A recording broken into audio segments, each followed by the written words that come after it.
What's up, y'all? This is season 1, episode. What the fuck? What episode is this? Is this 6 already? Fucking shit, bro. Already 6 episodes in. Is this what it is? Season 1, episode 6, motherfuckers. You motherfuckers is corny as fuck. Not even watching the show. Not subscribing. Fuck you, motherfuckers, yo. Fucking hit the follow button, subscribe, all that shit. You fucking cornballs. Fuck is wrong with you? You'll be here, let me watch another show. Get the fuck out of here, watch another show. Hey, go watch another show. The fuck is me talking shit? What the fuck? What do they be saying on the show that's better than my show? I get the better show. Get the fuck out of here. I'm just kidding. I don't give a fuck. But yeah, man. Episode 6. You know what I'm saying? I gotta roll a joint right now. So I didn't roll a joint before the show. So you know,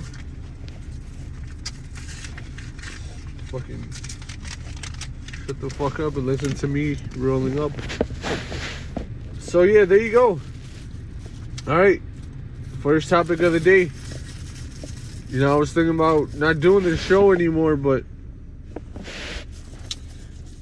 whatever, you know. You might as well just fucking keep going, see where the shit goes. See if any one of you motherfucking sponsors want to give me some money. You know, I'll promote your product. I'll just be like, yo, you know, whatever your product name is, buy that shit, motherfuckers. And then no one's gonna buy it, cause you know, no one follows me, no one subscribes, none of that shit. I just make great fucking art, great music, great sports podcasts, and no one fucking, you know, no one cares. So it's like, yo, what the fuck happened to the world? So yeah, give me a bunch of money, sponsors, you know, just to get no money in return. Cause who cares? It's probably fucking tax deductible anyway. Tax deductible, son. Marketing budget. Just fucking give me the money. Alright, first topic of the day, UFC 298 recap. Ilya Topuria knocked out Alexander Volkanovski in the second round of their fight to win the featherweight championship of the world. Congratulations, son. You know, I know I predicted Alexander Volkanovski to win, and he gets knocked the fuck out. It's like, damn. Alright, so last sequence of the fight, Ilya is moving forward, and Volkanovski, I didn't see the whole fight. You know, I just seen highlights, but he didn't fight with any confidence at all. You know, he's throwing half-ass punches. He's moving backwards. He's not being the aggressor in the fight at all. So how do you expect to win a fight? It almost looked like he was waiting to counter punch, but then when you get the opportunity to counter punch, you throw a half-ass check right hook and you get knocked out. So yeah, that's what happens when you don't really fight with confidence. He said he was gonna humble him and all this, you know. Sucks to lose, you know. And I don't really care, you know, that I got my prediction wrong. So yeah, basically what happened in this fight too much is like Volkanovski, you can see him, you know, you could act like the words of your opponent and the fans don't get to you, but you were playing too much into that shit. I mean, you went to the press conference dressed as an old man, you know, I guess they're saying you're old and you can't fight anymore. But yeah, when you do that, you know, kind of shows that that words get to you, and You know, someone can throw you off by talking shit. And I know this is how you always were, even when you were on your run, when you won a lot of fights in a row. But I feel like what changed is you know, instead of like brushing off the comments, you would just, every single comment, you feel like you gotta answer, you know, in public or in media, and just getting too focused on the talking shit part of the sport instead of what you're gonna do when the fight actually happens, you know? So there it is. Congrats to Topuria. I know I picked against you, but I don't really care, bro. I'm gonna pick against you again. You said there's no really challengers right now, and that might be true. I don't really know anyone since Max moved up in weight. That would have been a bad fight for you. But someone I do see in the featherweight division is Yair Rodriguez. Yair Rodriguez. I feel like he could beat you in a fight.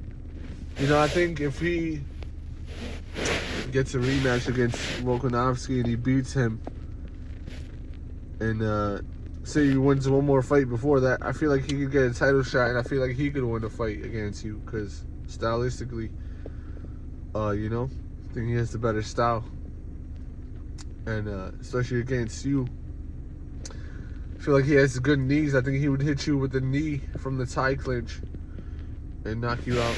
So I think that would be my prediction for that fight, if you two ever do fight. But yeah, congrats, you won your championship. You know,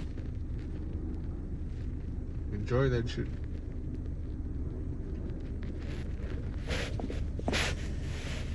Yeah, so fucking next topic.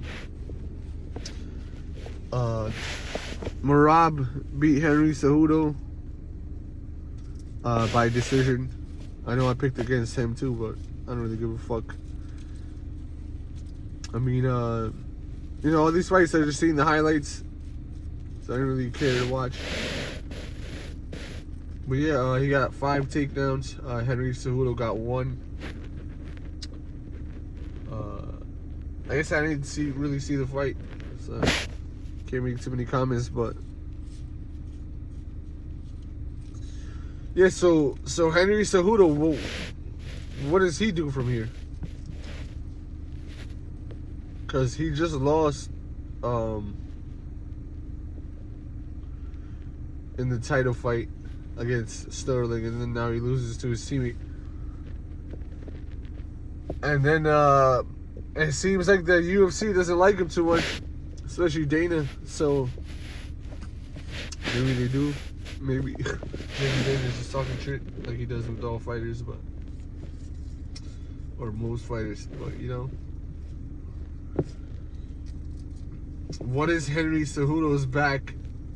I mean, pause. What does his road back to the championship look like? Because from now it looks like he's gonna have to go on like a 4-fight win streak at least to get another shot at the title. Pardon me. So yeah, he's gonna have to win like another 4 fucking fights at least if he wants to get his title shot. And I don't think he wants to do that. I don't think he ever wants to be seen as a journeyman or as the guy that up-and-coming fighters has, as the guy that up-and-coming fighters is gonna have to win against to get their title shot. So he doesn't want to be just looked at as a veteran or as a journeyman, whatever you want to call it. So what is he gonna do? I don't know. You know, I don't know what he wants to do, because say if he loses another fight, he might just go and retire. I think he might just go and retire now. I mean, like, not right away, but like, I think he's gonna start coaching. You know, he has his YouTube channel, so he's probably gonna be focused on that more. And then, I don't know. I think Henry Cejudo doesn't fight again.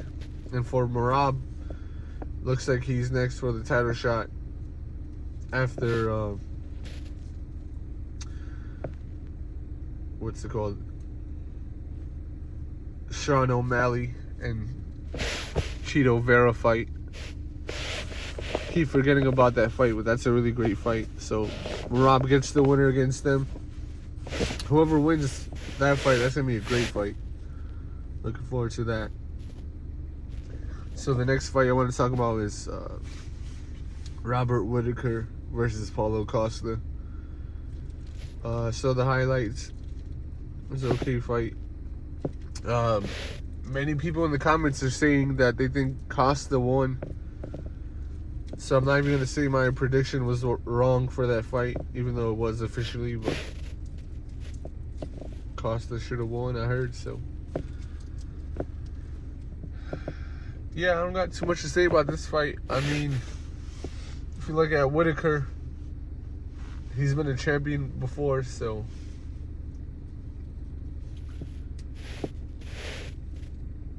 Yeah, and then you got Duplessis versus Adesanya for the belt, so he may get a chance to fight them, but you know, he's had many chances to fight for the belt. I'm not gonna say many, but he's had chances to fight for the belt. He's had the belt and lost it, so I don't know. I don't think he's next for the title shot yet, because it's like, you know, can only give a certain fighter so many title shots before, you know, because you got to keep the division fresh. So if you have the same guy constantly fighting for the belt, so you got to sell these pay-per-views. So, you know, I'm not saying don't give him the title shot, but what is he gonna have to do to get another title shot? Because right now it looks like he's gonna have to win at least 3 fights, if not 2, but probably 3 fights, if they're gonna make it difficult for him to get another title shot. Probably 2, to be realistic, but yeah, let's see what happens in his career. The next topic of the day I want to speak about is, you know, I didn't really have too much written for the show. Like I said, I was thinking about not even doing the shit, but I'm gonna do it for y'all if anyone's listening.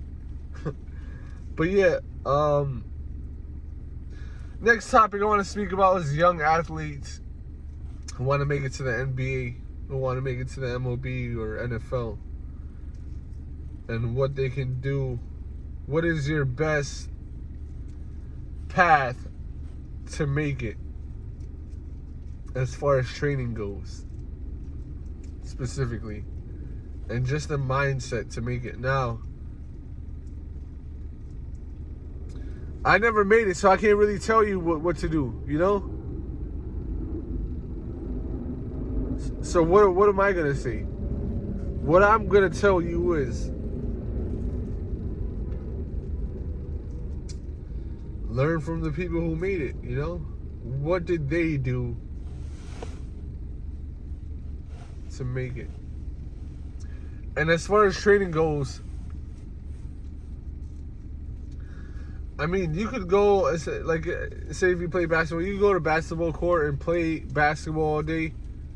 You know, even days where no one's at the basketball court. I mean, this is really what I want to talk about. You could go and practice for like 12 hours, right? But that's probably not going to help you. It's not just about how much time you train for, because especially when you're young, you're going to play sports all day, like basketball, any sport. You know what I'm saying? You don't really get tired. So it's not just about the amount of time you practice, it's the quality of the time, you know? You may be better off, instead of practicing for 10 hours a day, you may be better off practicing for 3 or 4 hours, you know, maybe 3 hours with a coach who's actually been to the NBA, you know, if you can get to a program or, you know, some type of tournament to where you can get coached by a former NBA player or a NBA coach, you know, you can go to your high school coach and practice there. You can get the repetitions at the basketball court, at your local court. But if you really want to make it, you have to go to school. You have to do good in school and show that you're going to be a professional, you know, as far as how you conduct yourself. Show that you can get sponsors, that you're not going to, you know, go crazy and start fighting people, because sponsors don't like that. There's a reason why in the NBA people get fined for talking crazy, you know, saying negative things, cursing, and fighting people on the court, making hand gestures and things like that. It's because sponsors don't like their brand being attached to negativity, because it ends up getting them, you know, they end up losing customers. So what you got to do is develop a relationship professionally with your coach, you know, to where things are on good terms and they can speak well about you when they talk to scouts that come from college and, you know, that go to, that come from the NBA and go to watch high school games and things like that to find the next great player. You know, be on social media, show yourself practicing and, you know, making cool plays and trick shots or whatever, you know, in whatever sports you do. So yeah, I feel like that would be a good way, you know. Learn from your mistakes. Now, mistakes are a big part of life. So, say you miss a game-winning shot, whatever it is, you throw an interception if you're playing if you're playing football, or, you know, you throw a pass and it gets stolen, and the other team makes a game-winning shot. Whatever it is, this has happened to some of the greatest of all time. You know, Michael Jordan has missed game-winning shots before. Kobe Bryant has missed game-winning shots. Stephen Curry has missed game-winning shots. LeBron James has missed game-winning shots. They all missed game-winning shots. So you think you're going to be different than all of them? What you got to do is just learn from it. And then, you know, give your best effort the next time you go out and play. And then if you miss the next shot, do your best to make the next shot. It's all about what's next and what's now as far as time goes. You can't go back in time, as far as I know. And, you know, as far as I know, time machines don't exist. And if they do, they would probably have them at the Apple Store. So, knowing that, take that into consideration. And just give it your best. Because you know what? If you don't make it to the NBA, at least you know you tried your best. And I know people will say that, and it might sound like, you know, it's not true, but it is. It really is. Because I know I tried, you know, as far as the effort, I tried my best, you know, regardless of what happened outside of, you know, tryouts. Like I mentioned, the police, you know, a bunch of police officers pulled up on me. I thought, you know, they pulled up in an unmarked car. I thought I was about to, you know, have people try to kidnap me or something. I was like ready to fight them. That completely threw me off. But I was like, all right, whatever. I'm still going to try my best. And then I didn't make it. But I'm not like regretting anything because I know I tried. So yeah, you know, and if you do what I say, you probably will make it, because it's a smart way to go and make it to the NBA, you know, because when you see a lot of players, they're fighting with other players on the court, you know, they're talking really negatively. Who do you think the sponsor is going to want to sign? The people going crazy and fighting who they end up dropping from their sponsorships. Like, people lose sponsorships for fighting and saying crazy things in social media and in public. So they clearly want to pay the person who's gonna be professional. You know, is gonna be able to walk away from someone trying to fight them. So I think that's great advice, and you know, I wish you all the best in your life and in sports.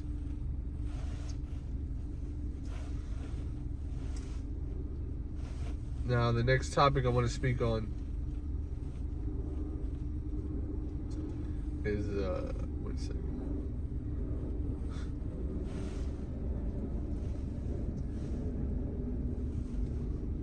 What do I want to speak on? That's what I'm thinking. Oh, yeah. So, like I said, you know, I didn't have too much planned for this episode, but I actually saw something really funny on Instagram that I want to mention. So I saw Victor Wembanyama and Adam Silver announcing some type of AI program to where you can watch basketball in a cartoon style, like a Spider-Man style, to where it's all animated. And I think it's you know, not gonna lie, it's kind of cool. I'm usually against AI and all that technology stuff. I come from an era where, you know, growing up, until I was like, 7, 8 years old, I don't know exactly which age, but we didn't have computers growing up, you know? And when computers first came out, not when they first came out, but like when the internet first became popular, I was there to see it. And at that time, you couldn't use the house phone. You guys don't even have house phones now, most of you. But we had a thing called a house phone, so we didn't really have cell phones. We had a house phone that people called when they want to talk to people in your house, you know? And you couldn't use that at the same time as the Wi-Fi. So imagine that. So growing up in that era, you know, seeing all this AI, you know what I'm saying? I'm not going to really embrace it like that, but I do think that having an animated game that you could watch in real time, I think that's pretty cool. You know? And a really funny comment I wanted to mention, I forgot the guy's name, but he said now we can see Draymond Green hit the Street Fighter 73 hit combo, which is fucking hilarious. I mean,